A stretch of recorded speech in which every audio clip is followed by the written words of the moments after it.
Good morning to all. I am Prof.Manavalam. Today we are going to see about the types of pelvis. Before moving on to the types of pelvis, first we have to see about the general introduction about the pelvis. Why, as a midwife, we have to know about the pelvis? So pelvis, it is an organ that is present in the lower part of the body. It is mainly present between the upper and lower body. It is connecting the upper and lower body. At the midwife, we must know the basic anatomical structure of the pelvis. By knowing this, we can early identify what are the abnormalities are present, and also we can find out the feto-pelvic disproportion, and through that early identification of feto-pelvic disproportion, we can prevent the complications. At the same time, by knowing this anatomy of the female pelvis, we can know the diameter, what is the engaging diameter during the time of labor, any deviation that is happening during the time of labor, that also we can know well. We can easily identify the progress of labor by knowing the basic structure of the pelvis. So now we are not going to see the basic structure, just we are going to see about the what are the different types of pelvis. Why? By knowing these different types of pelvis, we can identify the early complication and we can manage the labor without any undue complication. First, we will see about the pelvis. Pelvis, it is a basin-like structure. It is connecting the spine to the lower limbs. It is most important part of the skeletal system. Some of the function it has in it. It is transmitting the weight of the trunks to the lower legs. And also it is the bone which is taking the weight of the body while we are sitting. At the same time, it is allowing the movement of the body mainly while walking and running. It is specifically protecting the pelvic organs which is locating inside that. Apart from that, the female pelvis, it is mainly adapted for the childbearing. So the fetus which will be present inside this, the pelvis, the bony pelvis is playing crucial role in the process of childbearing. Next, move on to the definition of pelvis. It is a skeletal ring. It is formed by it has the two innominate bones, or otherwise it is called as a hip bones, one sacrum and one coccyx. So the two innominate bones, it is consist of ilium, ischium and pubic bone. Ilium is upper part, ischium is lower part, pubic is front. It is present in front of that. Apart from that, the sacrum and coccyx, that is present in the lying on the posterior part of the pelvis. This is the basic structure of the pelvis. Next, there are different types of pelvis are there. The first one is the gynecoid pelvis. Second one is platypelloid pelvis. Third one is anthropoid pelvis. Fourth one is anthropoid pelvis. We see in detail about these different types of pelvis and its characteristics. The first one is the gynecoid pelvis. Actually, the pelvis, it has the three parts. The true pelvis that is involving in the birthing process. It has the pelvic brim, pelvic inlet, or pelvic brim, cavity as well as outlet. It has the three pelvic brim or inlet, cavity and outlet. And also it has the three diameters: anteroposterior diameter, transverse diameter and oblique diameters. So based upon this only, the progress of labor, it is well known. And also it has in pelvic inlet, it has the part that is called as a ischial spine. Based upon this ischial spine, the bony prominence only, we will find it out where the position of the fetus and descending of the fetal head, how it will be taking place. So first we will see about the introduction about this gynecoid pelvis. Gynecoid pelvis, otherwise it is called as a female type of pelvis. Next to anthroid pelvis, it is male type of pelvis. The anthropoid pelvis, it is ape-like pelvis. Platypelloid pelvis, it is a flat pelvis. It is less common variety.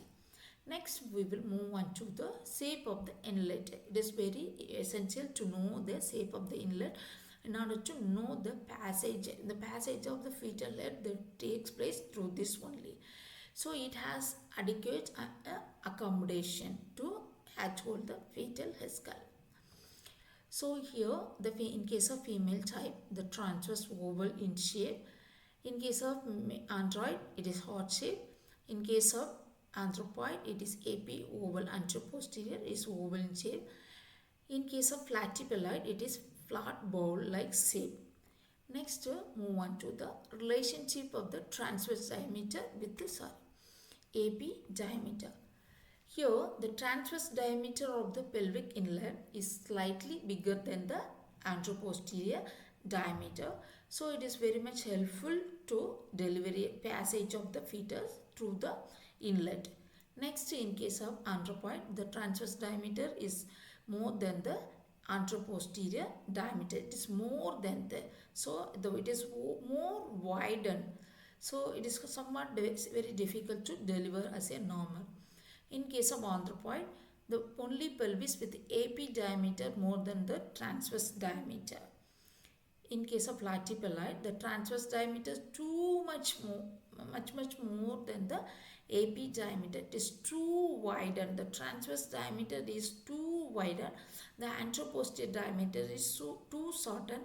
Mostly the head which will be passing through the anteroposterior diameter only.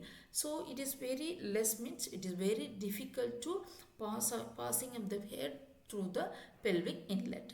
Next is subpubic angle. So it is nothing but subpubic angle means it is present in the anterior part of the pelvis where the two pubic bones are converging and forming as a subpubic angle. It is giving space for the fetal head to engage. It is 90 degree, the subpubic angle 90 degree means it is very easy for the delivery. If it is lesser than 90 degree means it's somewhat difficult. But in case of anthropoid pelvis, it is there is no formation of subpubic angle in case of platypelloid and the anthropoid pelvis. Next, move on to the characteristics of pelvic side wall. In case of gynecoid, it is straight and parallel, android convergent, anthropoid narrow, in platypelloid it is divergent. Ischial spine, what I said, based upon this only we will detect the position of the fetal head. In case of ischial spine, it is not too prominent in the sense it is not too pinpointing. If it is too pinpointing means automatically there is a chance of a injury to the fetal skull. It is not too prominent, but in case of anthropoid it is prominent.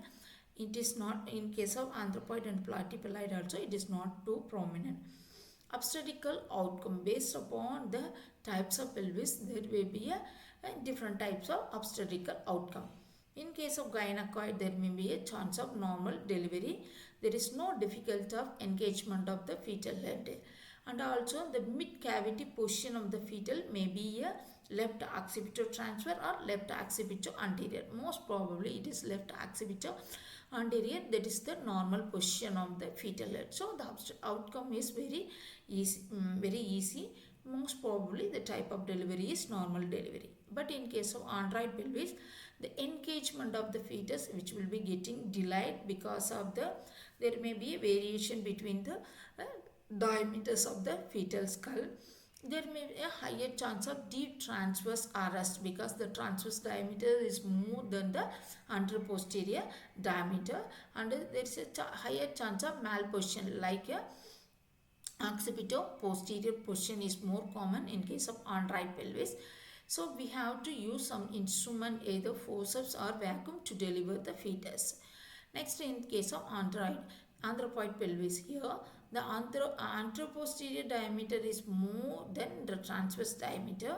So here there is a higher chance of direct occipital. It is the fetus is having very difficult to have a rotation. So sudden arrest of fetal rotation, fetal head rotation, which will be taking place. So it is more common non-rotation in this case. uh, there is a chance of direct occipital posterior position. In this case, there is a chance of face to pubis delivery.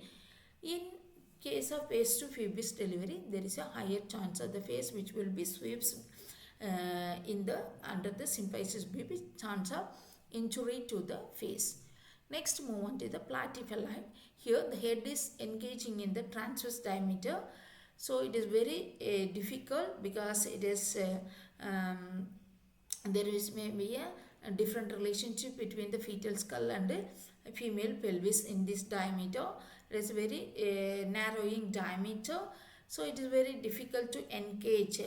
And in case of the delivery is not possible because of the rotation is very difficult in this platypelloid pelvis. So sometimes if we are trying the normal labor also, it may be a prolonged. There is a higher chance of fetal complication, fetal distress may occur. In order to avoid all those things, they will take the mother for the cesarean section. So these are the different types of pelvis. By knowing the different types of pelvis and the diameters, we can know the progress of labor, and we can early identify the maternal and fetal complication, and we can take the immediate action to save the we can know the active management, and through that we can save the life of the mother as well as the fetus. Everyone understand about the different types of pelvis, I think so. Thank you all.